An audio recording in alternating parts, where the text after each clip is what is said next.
Later this month, US President Donald Trump will award the Medal of Honor to former Army Staff Sergeant David Bellavia. He'll be the first living Iraq War veteran to receive the Medal of Honor. It's an extraordinary story for extraordinary bravery, and there is an Australian link. To explain it all to us, I'm joined now live from Los Angeles by Australian journalist and documentary filmmaker Michael Ware. Thanks for joining us, Michael. This is an extraordinary story that you've seen from its very inception back in the horrors of Fallujah during the Iraq War. Yeah, that's right, Chris. This event occurred in the Second Battle of Fallujah in 2004, the worst of the battles of the Iraq War and the worst urban combat the American military has been in since the Vietnam War. Now, I happened to be with a unit that was the first unit that punched into that Islamic State-held city, or that Al-Qaeda-held city that night.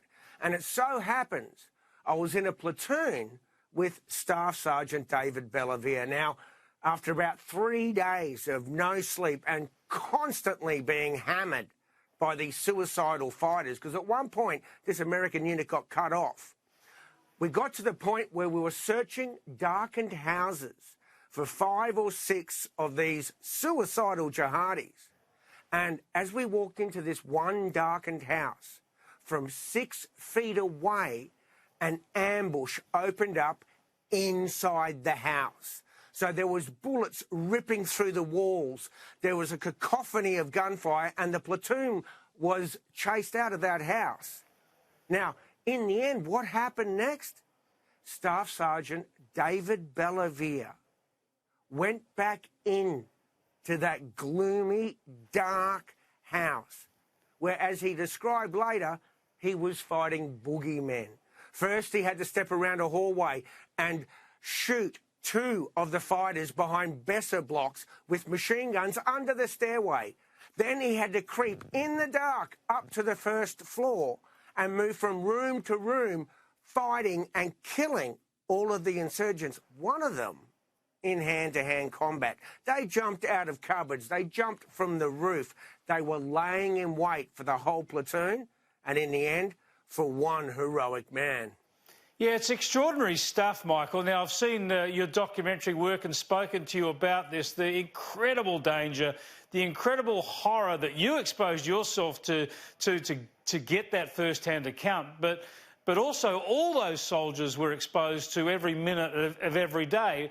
What is it then about Bellavia's character, his mindset, his dedication? What is it about his work that elevates that bravery to a new level, a level that should be honoured in this way, an unprecedented way? Oh, mate, look, I spent 7 or 8 years in that war in Iraq, spent another year and a bit in Afghanistan. I saw a lot of combat, mate.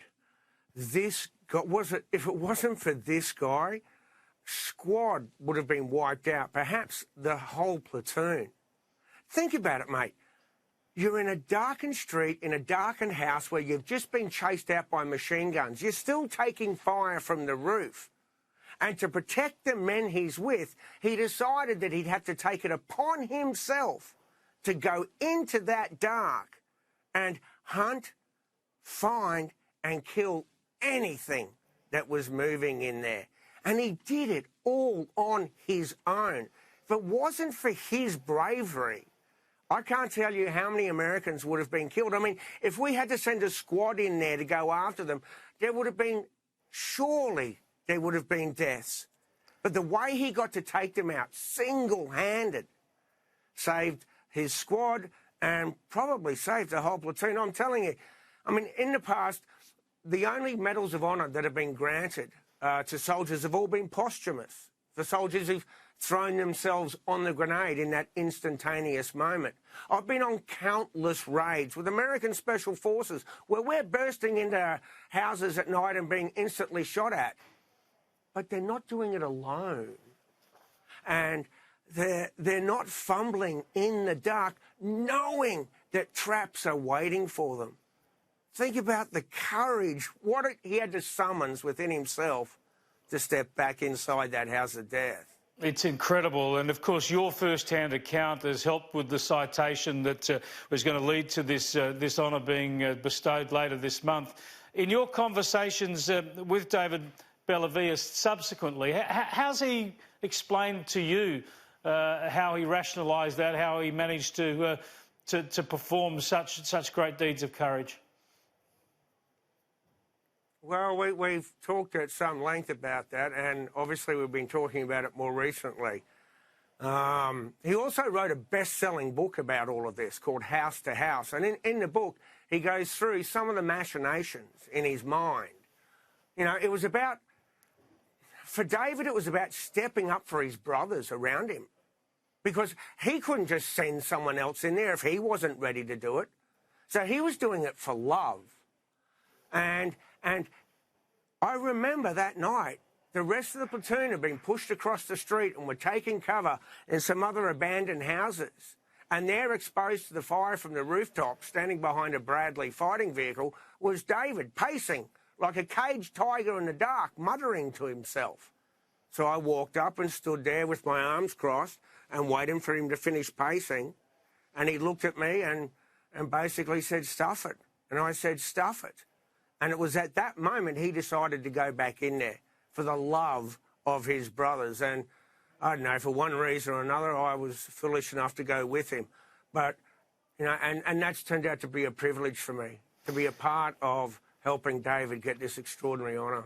Well, Michael, your reporting and filmmaking has helped show the world the sort of courage that these blokes, including David Bellavia, have displayed. I saw your film Only the Dead at its Sydney launch and met you that night. I just want to show the viewers now a little bit of a clip of that film. I've not seen this. In Iraq, the world's most feared terrorist would choose me to be his messenger. This Western journalist views horrifying video sent to him by an Islamic insurgent group in Iraq. To know who those men were, to understand why they were fighting, they began crossing to the other side. That's my breathing, as I'm doing the filming. Not knowing if they were friends or if they were going to kill me. Now there could be no turning back.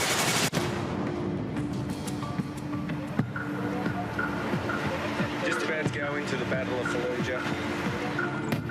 I expect you guys to walk in the city together and walk out together. What kind of day is this? Normal day of mine. A suicide bombing has just taken place. It is a drive-you-crazy waiting game. Street fighting could be the heaviest since Vietnam. Whether you think I'm fortunate or whether you think I'm doomed, I've been given a window into something that no one else has. Extraordinary stuff there. That's the trailer for Only the Dead, Michael Ware's film. Now, Michael, the ramifications of all this are still unfolding around the world, not least of all in the Middle East. You must be pleased that you've been able to bring some of the reality of this to people across the world, and you must be immensely pleased that it's going to culminate in this Medal of Honour for David Bellavia. It's a recognition, obviously, for his extraordinary courage, but I would have thought that all Iraqi veterans will take some comfort from it. Well, I certainly hope so. I mean, it was a stupefying honour for me to have been with David in those moments in that house. And honestly, to have filmed a Medal of Honour moment, to have had the access and opportunity and the blessing to have filmed a Medal of Honour moment.